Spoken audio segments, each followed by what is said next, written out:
The channel. हम आपने पिछली एक वीडियो देखी होगी द्रौपदी मुर्मू के बारे में। चलिए आज एक बार बात करते हैं इंडिया के प्रेसिडेंशियल इलेक्शंस के बारे में। India is the largest democracy in the world. India के अंदर जो प्रेसिडेंट होते हैं वो हाईएस्ट पोजीशन होल्ड करते हैं। इंडिया के प्रेसिडेंट स्टेट के भी हेड होते हैं एंड रिपब्लिक ऑफ इंडिया के भी हेड होते हैं and he is considered to be the first citizen of India. President जो होते हैं वो इंडियन आर्म फोर्सेस के कमांडर इन चीफ भी होते हैं। हमारे पास में कुछ आर्टिकल्स हैं which states about the presidential elections in India. Article 52 बताते हैं कि there shall be a president of India. Article 54 के हिसाब से हमें ये पता चलता है कि अगर प्रेसिडेंट आते हैं तो उनके लिए इलेक्शंस होंगे। आर्टिकल 55 के हिसाब से पता चलता है कि किस तरीके से इलेक्शंस होंगे। आर्टिकल 56 के हिसाब से पता चलता है कि प्रेसिडेंट कितने टाइम तक प्रेसिडेंट रहेंगे। एंड फाइनली हमें आर्टिकल 57 के हिसाब से पता चलता है कि अगर कभी री इलेक्शंस होंगे तो उनके लिए कैसे प्रोसीजर को फॉलो करा जाएगा।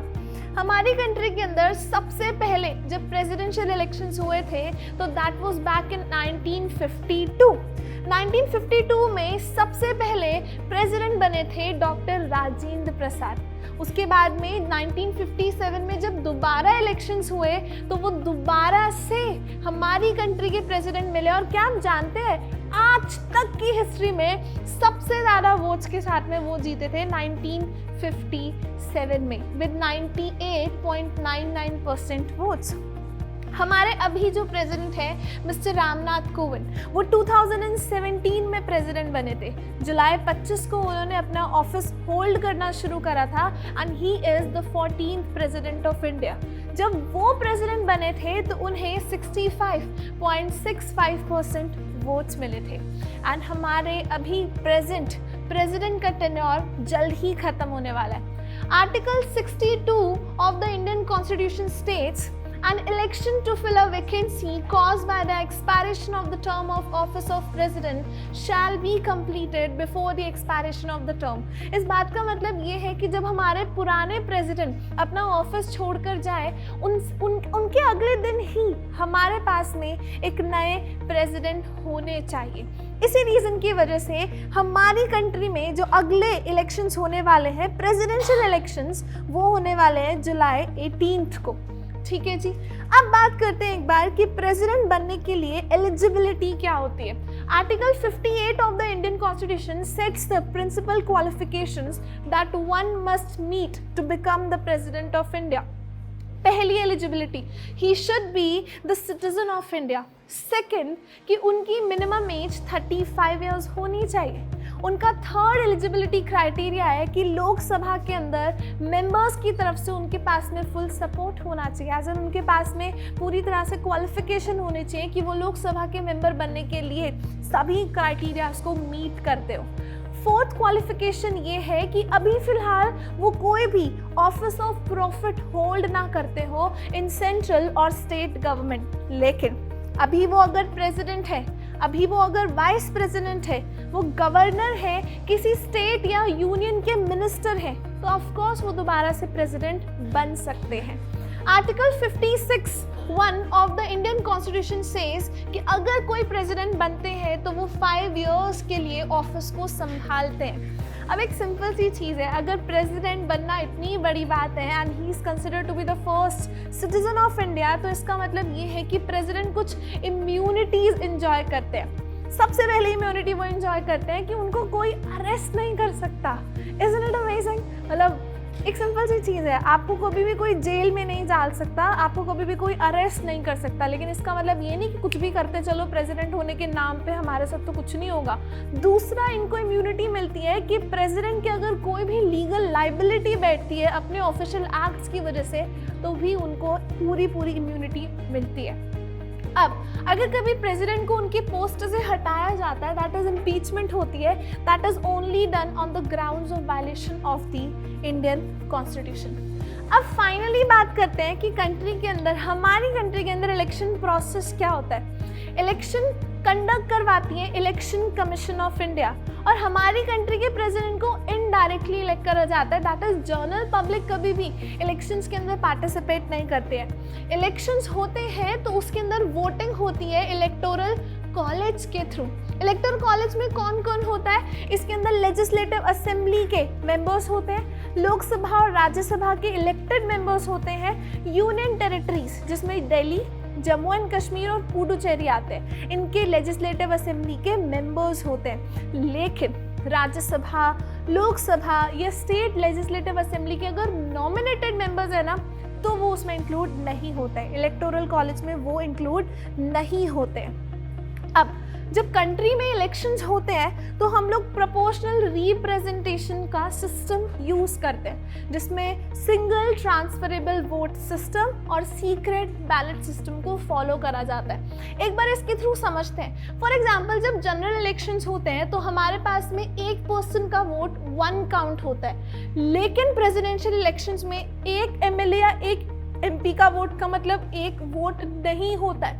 उनकी अलग अलग वैल्यूज होती हैं। उनकी वैल्यूज को कैलकुलेट करने के लिए हम क्या करते हैं? सबसे पहले तो हम लोग एमएलएस को लेते हैं।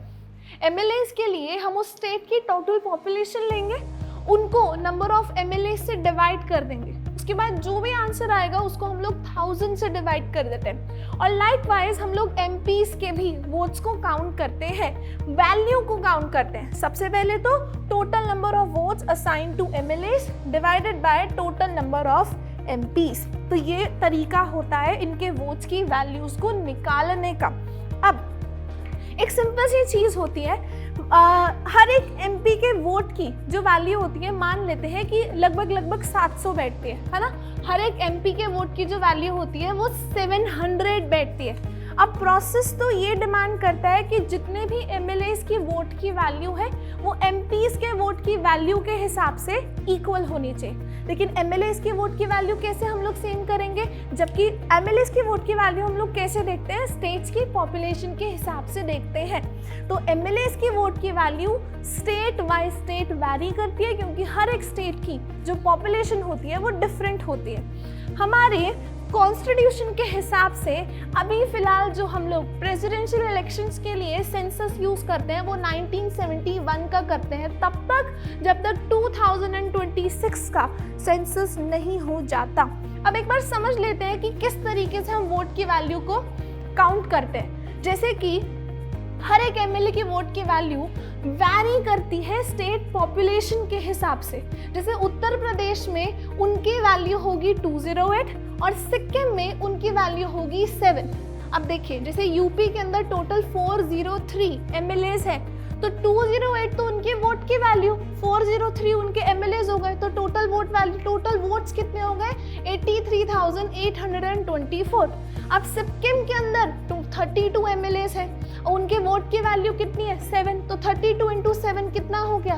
224 वोट्स। तो ये लगभग मिला के 5.43 लाख वोट्स मिल जाते हैं। अभी अगर इलेक्शन प्रोसेस की बात करें तो मैंने बैलेट पेपर का जिक्र किया था। तो इलेक्शंस के अंदर सभी एमपीज को और सभी एमएलएस को एक बैलेट पेपर दिया जाता है, ठीक है जी। एमपीज को मिलता है ग्रीन कलर का बैलेट पेपर, एमएलएस को मिलता है पिंक कलर का बैलेट पेपर अपने वोट्स को कास्ट करने के लिए। अब पूरा का पूरा जो बैलेट पेपर होता है उसमें 2 कॉलम्स होते हैं। एक कॉलम में लिखा होता है कैंडिडेट्स का नाम और दूसरे कॉलम में उनको प्रेफरेंसेस के हिसाब से मार्क करना होता है अपने अपने कैंडिडेट्स को। जिसको वो प्रेसिडेंट बनाना चाहते हैं उसके आगे वो 1 मार्क कर देते हैं, जिसको सेकंड नंबर पे प्रेसिडेंट बनता देखना चाहते हैं उसके आगे 3, और उसके बाद जिसको देखना चाहते हैं उसके आगे 4 एंड सो ऑन। इसके लिए क्या होता है, अगर कोई भी इलेक्टर, मतलब मैं अगर वोट देने जा रही हूँ, अगर मैं कोई एमएलए या एमपी हूँ, तो ज़रूरी नहीं कि मैं सारे के सारे कैंडिडेट्स के नाम के आगे प्रेफरेंस लिख कर आऊँ। नहीं, मैं चाहती हूँ कि मैं सिर्फ एक ही जने को प्रेफरेंस देना चाहती हूँ, तो 1 लिख कर भी मैं अपना काम छोड़ सकती हूँ। अब अगर कोई भी इलेक्शंस के अंदर पूरी तरह से जीतना चाहता है तो उसको 50% के वोट की वैल्यू लेनी पड़ती है। लेकिन कभी कभी क्या होता है प्रेसिडेंशियल इलेक्शंस में, एक कैंडिडेट को सारे 50% वोट्स नहीं मिलते हैं, बहुत सारे कैंडिडेट्स को हो सकता है 50% वोट्स मिले हो, तो उस केस में सेकेंड प्रेफरेंस वाले के बैलेट पेपर को देखा जाएगा।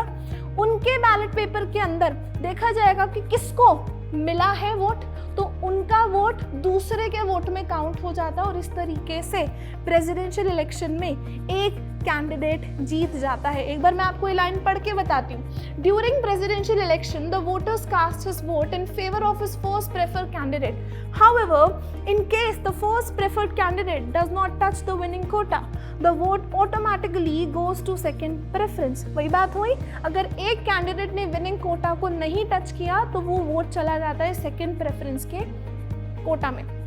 The first preferred candidate with the lowest vote is eliminated. वो पहला कैंडिडेट जिसके सबसे कम वोट होते हैं उसको एलिमिनेट कर दिया जाता है and the votes in his or her favour are transfer to the remaining candidates, और उनके वोट्स जो होते हैं वो दूसरों के वोट्स में काउंट कर दिए जाते हैं। अच्छा, अब इलेक्शंस की नोटिफिकेशन कैसे आती है? जब भी किसी भी प्रेसिडेंट का टेन्योर खत्म होने वाला होता है तो उनके 60 डेज पहले ही, उनके टेन्योर के एक्सपायरेशन से 60 डेज पहले ही अनाउंसमेंट हो जाती है इलेक्शंस की by the election commission of India.